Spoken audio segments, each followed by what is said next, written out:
18வது அதிகாரத்துல என்ன கண்டென்ட் இருக்கும்னா, அதனால இதை பார்த்த மோசையோட மாமா என்ன சொல்றாருன்னா, ஏன் நீனே எல்லாத்தையும் செய்யற, நீ வந்து என்ன பண்ண அசிஸ்டன்ஸை இந்த மாதிரி மினிஸ்டர்ஸ் மாதிரி நமக்கு என்ன பண்ண அசிஸ்டன்ஸா அதிகாரிகளை நேமி அப்படின்னு சொல்லி இத்தனை பேருக்கு இத்தனை பேர் அதிகாரி அப்படின்னு சொல்லி நியமிச்சு அப்படி நியாயம் விசாரி, பெரிய பெரிய பெரிய ஒரு பிரச்சனையா இருந்துச்சுன்னா அதை மட்டும் நீ பார்த்துக்கோ அப்படின்ற மாதிரி மோசையோட மாமா ஆலோசனை கொடுக்க.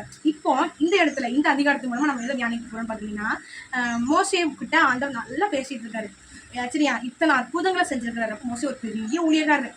இப்போ மோசையோட மாமா அப்படியேப்பட்டவரா இல்ல.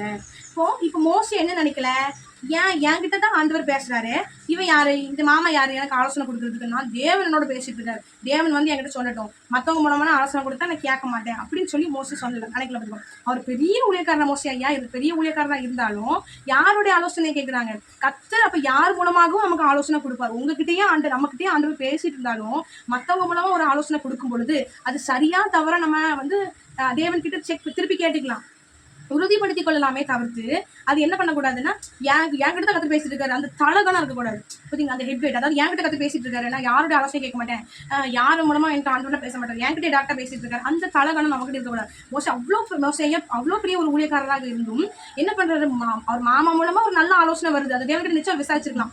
அப்போ அது அவர் மூலமா வரக்கூடிய ஆலோசனையும் என்ன பண்ண கன்சிடர் பண்றாரு.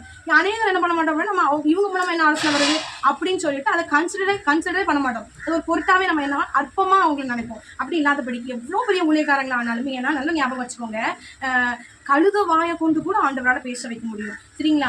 அநேக ஊழியக்காரங்க சொல்லுவாங்க எப்படின்னா, பெரிய ஊழியக்காரங்களா இருப்பாங்க, ஒரு சாதாரண குட்டி பையன் வந்து சொல்லுவான், நான் உங்களுக்காக ஜெபம் பண்ணட்டுமா அப்படின்னு சொல்லிட்டு அந்த பெரிய ஊழியக்காரங்களை பார்த்து கேட்பாங்க. உடனே இந்த பெரிய ஊழியக்காரங்க என்னடா நம்மளே எவ்வளோ பெரிய ஊழியக்காரங்க, இவன் எனக்கு ஜெபம் பண்ணுறாங்க அப்படின்ற எண்ணம் எல்லாத்துக்குள்ளேயும் வரும். ஆனாலும் அதையும் நீ பரவாயில்ல தம்பி எனக்கு ஜெபம், அதுதான் அந்த தலைவனமே நமக்குள்ளே இருக்கக்கூடாது. நம்ம பெரிய உலகம் நம்மகிட்ட ஏசு பேசுவார், இவன் எனக்கு என்ன ஜெபம் பண்றது, அது இருக்கவே கூட. கரெக்டாக யார் மூலமா நம்மளோட பேசுவார், நம்ம செக் பண்ணி கொடுத்து தப்பு கிடையாது.